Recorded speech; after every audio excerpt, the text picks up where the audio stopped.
इसी अगर सरकार बहुमत की नहीं बनी तो बिल्कुल प्रशांत किशोर और जनसुराज रोड पर अगले 5 साल फिर से संघर्ष करेंगे कि जनसुराज रोड की ही राजनीति करेगा। ठीक है, लेकिन सरकार कैसे बनेगी? भाई सरकार मान लीजिए त्रिशंकु हो गया तो सरकार कैसे बनेगी? न बने।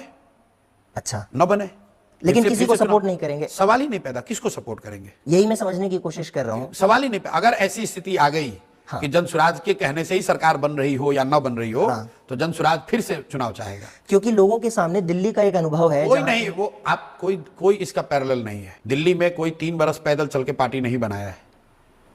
जो बिहार में हम लोग कर रहे हैं इसका कोई पैरेलल नहीं है। बिहार की जो परिस्थिति है वो भी अनपैरेलल्ड है। बिहार के लोगों की का जो कष्ट है, जो दुर्दशा है, वो भी अनपैरेलल्ड है।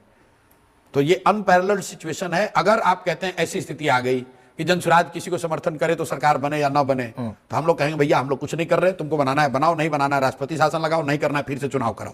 लेकिन ये तो दांव खेलने जैसा है। कोई दिक्कत नहीं, क्योंकि वही बात है।